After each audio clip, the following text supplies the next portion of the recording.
प्रोटीनचा उत्तम स्रोत असल्यामुळे वजन वाढवणारे असोत किंवा वजन कमी करणारे, प्रत्येक जण आपल्या आहारामध्ये अंड्याचा समावेश आवर्जून करतो. पण अंड्यांबद्दल लोकांच्या मनात अनेक गैरसमज आणि प्रश्न सुद्धा आहे. रोज अंडी खाल्ली तर पित्त होईल का?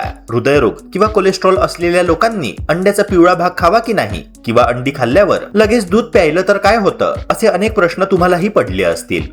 आजच्या ह्या व्हिडिओमध्ये आपण आरोग्य तज्ञ आणि डॉक्टरांच्या सल्ल्यानुसार या सर्व प्रश्नांची सविस्तर आणि अचूक उत्तरे जाणून घेणार आहोत. चला तर मग ह्या अत्यंत महत्त्वपूर्ण व्हिडिओला सुरुवात करूया.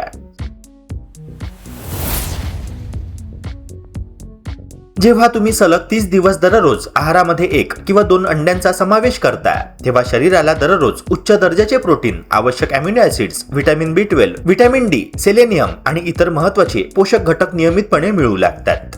या पोषक तत्वांमुळे स्नायूंची झीज भरून निघण्यास मदत होते, नवीन स्नायू तयार होण्याची प्रक्रिया अधिक प्रभावी होते आणि शरीराची ताकद हळूहळू वाढू लागते. त्यामुळे दिवसभर काम केल्यानंतर येणारा थकवा कमी जाणवू शकतो आणि शरीर अधिक उत्साही वाटू शकतं. अंड्यातील प्रोटीन पचायला तुलनेने जास्त वेळ घेत असल्यामुळे पोट बराच वेळ भरल्यासारखं वाटतं. त्यामुळे सतत काहीतरी खाण्याची इच्छा कमी होऊ शकते. पण मित्रांनो, हे फायदे फक्त अंडी खाल्ल्यामुळेच मिळतात असं नाही. त्यासोबत संतुलित आहार, नियमित व्यायाम आणि पुरेशी झोपही तितकीच महत्त्वाची असते. याचे एक सोपे उदाहरण समजून घेऊया. समजा 2 मित्र आहे, अमित आणि समीर. दोघांचे वय, वजन आणि काम जवळपास सारखेच आहे.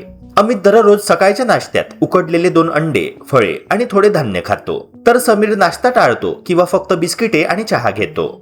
महिनाभरानंतर अमितला सकाळपासून दुपारपर्यंत जास्त वेळ पोट भरल्यासारखं वाटतं, काम करताना ऊर्जा अधिक टिकून राहते आणि व्यायाम केल्यानंतर शरीर लवकर सावरतं.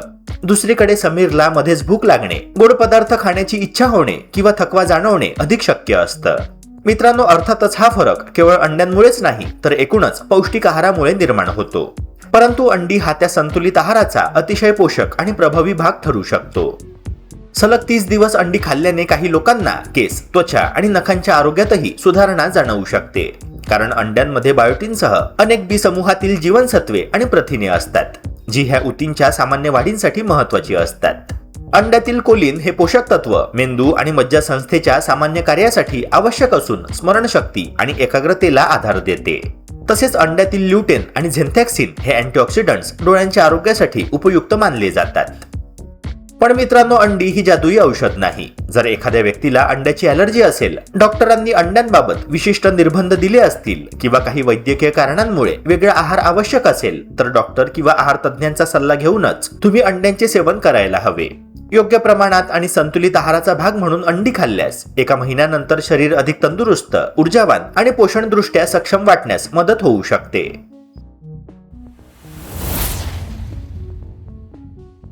सामान्यपणे निरोगी व्यक्तीने रोज अंडी खाणे पूर्णपणे सुरक्षित आणि आरोग्यासाठी अत्यंत फायदेशीर मानले जाते. डॉक्टर सांगतात की अंडी हे सुपरफूड असून त्यात उच्च दर्जाचे protein, vitamin A, B12, vitamin D आणि आवश्यक खनिजे भरपूर प्रमाणात असतात. त्यामुळे दररोज ठराविक प्रमाणात अंड्यांचे सेवन केल्याने शरीराला लागणारी रोजची पोषक तत्वे सहज मिळतात. डॉक्टरांच्या मते एका निरोगी व्यक्तीसाठी दररोज 1 ते 2 अंडी खाणे सामान्य आहे. मात्र तुम्ही दिवसभरात किती अंडी खावी हे तुमच्या शारीरिक हालचाली, वयोमान आणि एकूणच दिनचर्येवर अवलंबून असते. जर तुम्ही रोज व्यायाम किंवा कठोर शारीरिक श्रम करत असाल तर तुमचे शरीर ही पोषक तत्वे सहज पचवू शकते. मात्र ज्या लोकांना यकृत म्हणजे लिव्हर किंवा मूत्रपिंडाचे गंभीर आजार आहे किंवा ज्यांची पचनशक्ती खूप कमकुवत आहे, त्यांनी दररोज अंडी खाण्यापूर्वी डॉक्टरांचा सल्ला घेणे आवश्यक आहे. अतिप्रमाणात अंडी खाल्ल्याने काहींना उष्णतेचा किंवा अपचनाचा त्रास होऊ शकतो. त्यामुळे संयम बाळगणे नेहमीच हितकारक ठरते.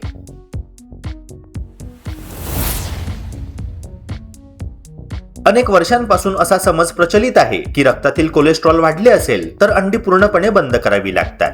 परंतु आज उपलब्ध असलेल्या अनेक वैज्ञानिक संशोधनांनुसार हा समज सर्वांसाठी खरा नाही. आपल्या रक्तातील कोलेस्ट्रॉल वाढण्यामागे केवळ अंड्यातील कोलेस्ट्रॉल जबाबदार नसते. प्रत्यक्षामध्ये जास्त प्रमाणात संतृप्त चरबी म्हणजे सॅच्युरेटेड फॅट, ट्रान्स फॅट, प्रक्रिया केलेले अन्न म्हणजेच प्रोसेस्ड फूड, जास्त साखर, लठ्ठपणा, व्यायामाचा अभाव किंवा आनुवंशिक कारणे यांचा अधिक मोठा वाटा असतो. बहुतेक निरोगी लोकांमध्ये आहारातून मिळणाऱ्या कोलेस्ट्रॉलचा रक्तातील LDL कोलेस्ट्रॉलवर तुलनेने कमी परिणाम होतो. त्यामुळे केवळ अंडे खाल्ले म्हणजे कोलेस्ट्रॉल वाढते असा निष्कर्ष काढणे योग्य नाही. महत्त्वाचे म्हणजे संपूर्ण आहाराची गुणवत्ता, जीवनशैली आणि नियमित व्यायाम हे घटक हृदयाच्या आरोग्यावर अधिक प्रभाव टाकतात. मित्रांनो, हे एका उदाहरणातून समजून घेऊया.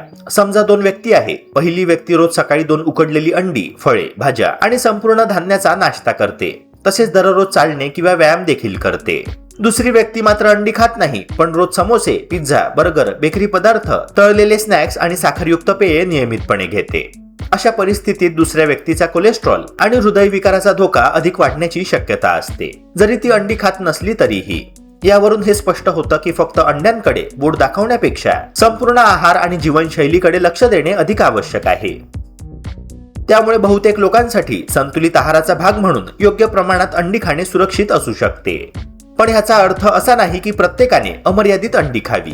ज्या व्यक्तींना कौटुंबिक हायपरकोलेस्टेरोलेमिया, आधीपासून हृदयविकार, मधुमेहासोबत उच्च LDL कोलेस्ट्रॉल किंवा डॉक्टरांनी दिलेल्या विशेष आहाराच्या सूचना आहे, त्यांनी अंड्यांचे सेवन आपल्या डॉक्टर किंवा आहार तज्ज्ञांच्या सल्ल्यानुसार करावे. अनेक आंतरराष्ट्रीय मार्गदर्शक तत्वांनुसार बहुतेक लोकांसाठी दररोज 1 अंडे संतुलित आहाराचा भाग म्हणून योग्य असू शकते. जर एखाद्या व्यक्तीला डॉक्टरांनी कोलेस्ट्रॉल नियंत्रणासाठी विशेष मर्यादा सांगितल्या असतील, तर पिवळा बलक किती वेळा खायचा हे त्यानुसार ठरवावे. अंड्याचा पांढरा भाग उत्कृष्ट दर्जाचे प्रोटीन देतो आणि त्यामध्ये कोलेस्ट्रॉल नसते. त्यामुळे काही परिस्थितींमध्ये तो अधिक योग्य पर्याय ठरू शकतो. त्यामुळे अंडी पूर्णपणे बंद करण्यापेक्षा योग्य प्रमाणात आणि वैयक्तिक आरोग्याच्या स्थितीनुसार त्यांचा समावेश करणे हा अधिक वैज्ञानिक आणि संतुलित दृष्टिकोन आहे. अंड्याच्या पिवळ्या भागाबद्दल लोकांच्या मनामध्ये सतत भीती असते, पण वास्तविक पाहता अंड्यातील बहुतेक महत्त्वाची जीवनसत्वे ह्याच भागात असतात. अंड्याच्या पिवळ्या भागामध्ये vitamin A, vitamin D, vitamin E, vitamin K सोबतच लोह आणि कॅल्शियम असते. त्यामुळे अंड्याचा पिवळा भाग हा आरोग्यासाठी अत्यंत पोषक आणि आवश्यक मानला जातो. अंड्याचा पिवळा बलक खावा की नाही हे संपूर्णपणे तुमच्या दैनंदिन उद्दिष्टांवर आणि आरोग्यावर अवलंबून आहे. जर तुम्ही वजन वाढवू इच्छित असाल किंवा सामान्य निरोगी आयुष्य जगत असाल, तर संपूर्ण अंडे म्हणजेच पिवळ्या भागासहित खाणे सर्वोत्तम आहे. यातील फॅट्स शरीराला दीर्घकाळ ऊर्जा देतात आणि जीवनसत्वे शोषून घेण्यास मदत करतात. पण जर तुम्ही तीव्र वजन कमी करण्याच्या मोहिमेवर असाल किंवा डॉक्टरांनी तुम्हाला कमी फॅट खाण्याचा सल्ला दिला असेल, तर तुम्ही पिवळ्या भागाचे प्रमाण कमी करू शकता. अशा वेळी तुम्ही एका संपूर्ण अंड्यासोबत 2 ते 3 अंड्यांचे फक्त पांढरे भाग खाऊ शकता, जेणेकरून फॅट्स न वाढता भरपूर प्रोटीन मिळेल.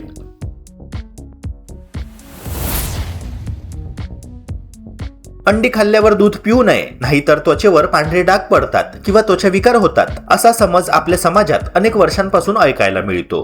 मात्र आधुनिक वैद्यकीय संशोधनामध्ये ह्या दाव्याला कोणताही ठोस वैज्ञानिक पुरावा आढळलेला नाही. उलट अंडी आणि दूध हे दोन्ही उच्च दर्जाचे protein, calcium, vitamin B12, vitamin D आणि इतर महत्त्वाच्या पोषक घटकांचे उत्कृष्ट स्रोत आहे. त्यामुळे पूर्णपणे शिजवलेले किंवा उकडलेले अंडे आणि दूध एकत्र किंवा एका पाठोपाठ पिणे बहुतेक निरोगी लोकांसाठी सुरक्षित मानले जाते. म्हणूनच अनेक खेळाडू, व्यायाम करणारे तरुण आणि बॉडी बिल्डर्स सकाळच्या नाश्त्यात उकडलेली अंडी आणि 1 ग्लास दूध नियमितपणे घेतात, जेणेकरून शरीराला उत्तम दर्जाचे प्रोटीन आणि आवश्यक पोषण मिळू शकेल. मित्रांनो, याचे एक सोपे उदाहरण पाहूया. समजा 2 मित्र जिमला जातात. व्यायामानंतर पहिला मित्र 2 उकडलेली अंडी आणि 1 ग्लास दूध घेतो, तर दुसरा मित्र केवळ ब्रेड आणि चहा घेतो. काही आठवड्यांनंतर पहिल्या मित्राला स्नायूंच्या पुनर्बांधणीसाठी अधिक दर्जेदार प्रोटीन मिळाल्यामुळे व्यायामातून रिकव्हरी चांगली होऊ शकते. मात्र जर पहिला मित्र उकडलेल्या अंड्यांऐवजी कच्चे अंडे दुधामध्ये फोडून पिऊ लागला, तर मग ते आरोग्यासाठी योग्य ठरणार नाही. कच्च्या अंड्यामध्ये साल्मोनेला नावाच्या जीवाणूंचा संसर्ग होण्याचा धोका असू शकतो, ज्यामुळे अन्नातून होणारा संसर्ग जुलाब, उलट्या, ताप किंवा पोटदुखी होऊ शकते. तसेच कच्च्या अंड्यातील ॲव्हिडिन नावाचे प्रथिन बायोटिन ह्या जीवनसत्वाच्या शोषणामध्ये अडथळा आणू शकते. त्यामुळे अंडी नेहमी नीट शिजवून किंवा उकडूनच खावी. तथापि प्रत्येकाची पचनशक्ती सारखी नसते. काही लोकांना लॅक्टोज इंटॉलरन्स असल्यामुळे दूध पचत नाही, तर काहींची पचनसंस्था संवेदनशील असल्याने अंडी आणि दूध एकत्र घेतल्यावर पोट फुगणे, गॅस होणे किंवा मग जडपणा जाणवू शकतो. अशा वेळी याचा अर्थ अंडी आणि दूध एकत्र खाणे चुकीचे आहे असा होत नाही, तर त्या व्यक्तीच्या शरीराची सहनशक्ती वेगळी आहे एवढेच. अशा व्यक्तींनी दोन्ही पदार्थांमध्ये 30 मिनिटे ते 1 तासाचे अंतर ठेवावे किंवा मग डॉक्टर अथवा आहार तज्ज्ञांचा सल्ला घ्यावा. थोडक्यात व्यवस्थित किंवा व्यवस्थित शिजवलेली अंडी आणि दूध एकत्र घेणे बहुतेक निरोगी लोकांसाठी सुरक्षित आहे. फक्त कच्चे अंडे दुधात मिसळून पिणे टाळावे आणि आपल्या शरीराला काय मानवते ह्याकडे लक्ष देणे सर्वात महत्त्वाचे आहे. मित्रांनो, आशा करतो की ही माहिती तुम्हाला उपयुक्त वाटली असणार. अशाच प्रकारचे आरोग्यवर्धक कंटेंट्स करिता आपल्या YouTube चॅनलला सबस्क्राईब करून बेल आयकॉनला नक्की प्रेस करा. भेटूया पुन्हा एका नव्या व्हिडिओसह. जय हिंद, जय महाराष्ट्र.